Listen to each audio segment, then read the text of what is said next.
मैं आगे चलता हूँ। तर्पण की बात की जा रही है, पेज नंबर 14 पे देखते हैं हम लोग।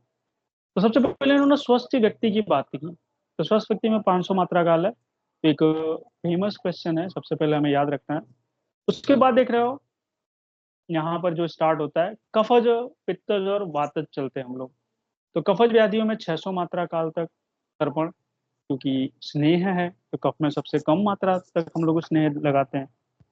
उसके बाद आता है पित्त, पित्त में 800, वात में सबसे ज्यादा मात्रा तक स्नेह की जरूरत पड़ती है, 1000 काल तक, 1000 मात्रा काल तक। तो सिंपली आप इसको याद रखें। तो सबसे ज्यादा कॉमनली क्वेश्चन है ये पूछा है।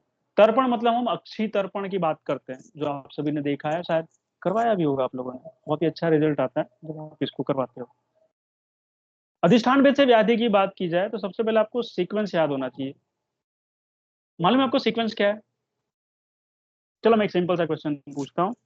आचार्य सुश्रुत ने उत्तर तंत्र में जब वो शाला का वर्णन करा, सबसे पहले कौन सी व्याधि है बताएं?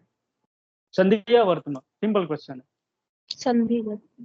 संधि। ठीक है, सभी को याद है ये, या किसी को कुछ और पता है?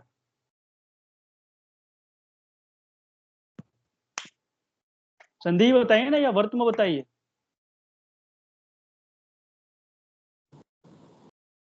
संधि ही है बस। हम्म लेकिन एनाटॉमी जब देखोगे ना तो सबसे पहले वर्त में आता है। ठीक है, तो ये सीक्वेंस उस लिए इस तरह से बनाया गया है, आप अगर इसको याद करना चाहो तो वर्तमगत देख रहे हो 100, संधिगत 300। क्वेश्चन है ना वो ये संधि वाला ही पूछता है, क्योंकि आपके माइंड में सीक्वेंस क्या है? संधि, वर्तम, शुक्ल, कृष्ण, दृष्टि, सर्वगत। ये आपके माइंड में सीक्वेंस है। और आप जहां पे स्लिप हुए, आपने संधिगत व्याधि की जो मात्रा काल है ना, वो सीधा 100 लगा के आते हो आप लोग। यही याद रखना है।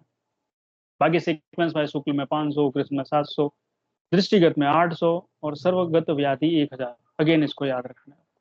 लास्ट वाला, न्यून दोष हो तो 1 दिन करोगे, मध्यम दोष 3 दिन और प्रबल दोष हो तो 5 दिन। सारे नंबर ऑड में। ठीक है, और दूसरी बात बताऊं, प्रैक्टिकली पर डे है ना, तर्पण नहीं किया जाता है। 1 दिन छोड़ के 1 दिन किया जाता है, क्योंकि इनमें भी स्नेह, ये भी एक तरह का स्नेह का प्रयोग है, जिसको हम लोग कहते हैं कि भाई स्नेहपान। ठीक है, तो सिर्फ आप अगर जब देखोगे ना स्नेहपान कैसे कराया, या फिर जो स्नेहन का टाइप्स बताया गया है, तो वहां पर स्नेहन में जब वो बताते हैं चतुर्विंशति प्रविचारणा, प्रविचारणा में ये भी लिखा हुआ है कैसे कैसे करना है। ठीक है, पुटपाक पे आते हैं हम लोग। तो पुटपाक देख रहे हो, दोषानुसार कफज में 1 दिन, पित्तज में 2 दिन और वातज में 3 दिन। या फिर वात पित्त कफ आपको याद रखना हो तो 321 याद रख सकते हो। डिपेंड ऑन यू, आप कैसे इसको याद रख सकते हो, मेमोराइज कर सकते हो। लेखन की बात करते हैं, सॉरी पुटपाक की बात करते हैं। कर्म अनुसार, ये दोष अनुसार था, कर्म अनुसार हम इसको एलपीआर बोलते हैं।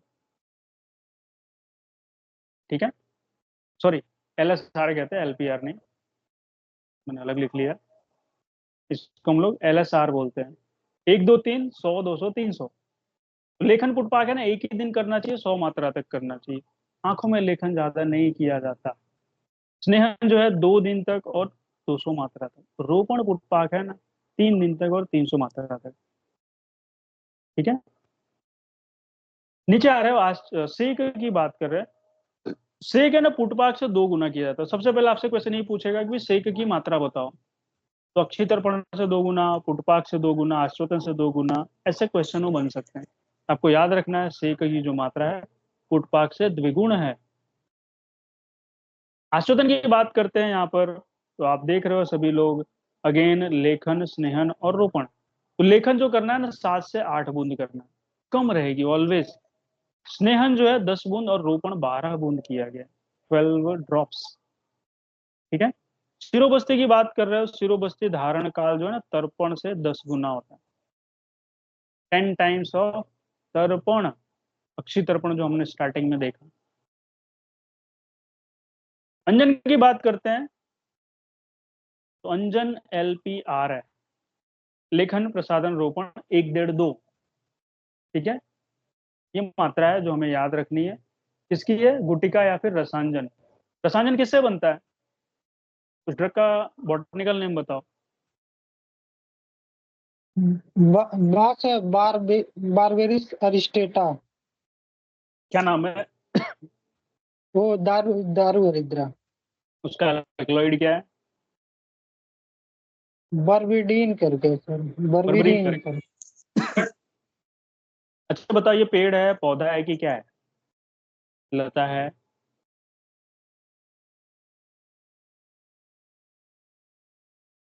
मालूम है? जिसको हम कहते हैं ना SERB, herb, tree, creeper.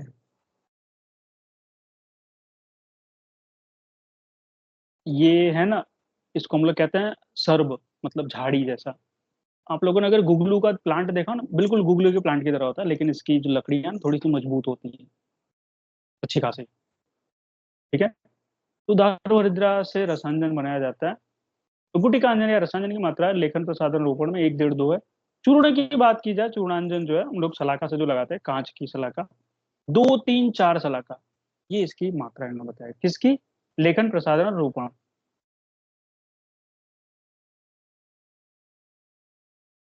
Okay. ये थोड़ा सा आपको याद रखना है एग्जाम पॉइंट ऑफ व्यू से। अंजन पात्र की बात करते हैं, इसका एक कोड है।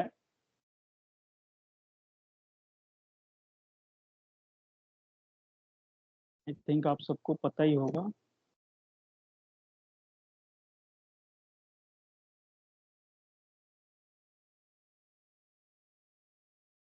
इसके अकॉर्डिंग मैं इतना ही कोड बता रहा हूँ। सुर में वेक्ता, सु का मतलब है स्वर्ण, र का मतलब है रजत, मे का मतलब है मेषशृंग, वे का मतलब है वैदुर्य, क का मतलब है कांस्य, और त का मतलब है ताम्र। ठीक है। ताम्र और लोह दोनों है यहाँ पर। मधुर, अम्ल, लवण, कटु, तिक्त, कसाय, आप सभी को याद है, कोई नई बात नहीं है।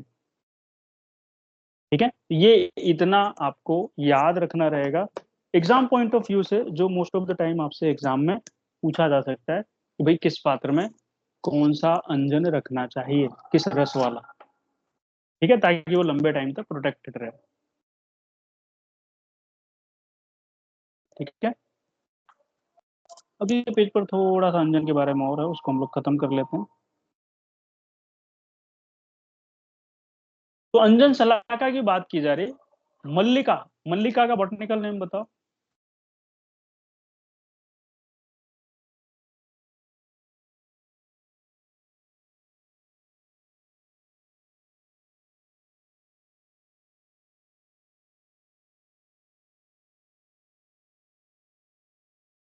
मल्लिका पुष्प का बॉटनिकल नेम।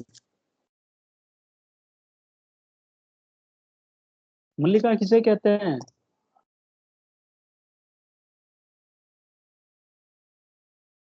आप लोग ग्रुप में टाइप भी कर सकते हो।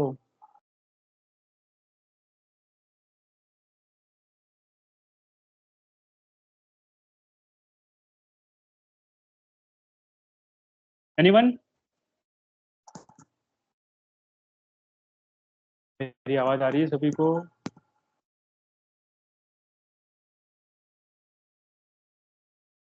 बास नहीं पता है। मल्लिका चमेली को कहते हैं, चमेली, जैस्मिनम ग्रैंडिफ्लोरम।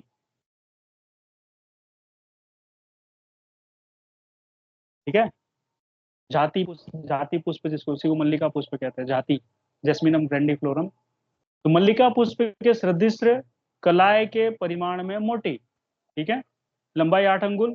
रोपणार्थ लौह सलाका का प्रयोग करोगे, लेखनार्थ ताम्र, और प्रसादन के लिए स्वर्ण सलाका का यूज किया जाता है।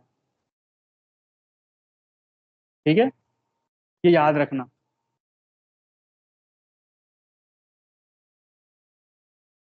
तर्पण अगर करना है, अक्षय तर्पण, तो पूर्वाह्न या अपराह्न में करे, सबसे अच्छा होगा।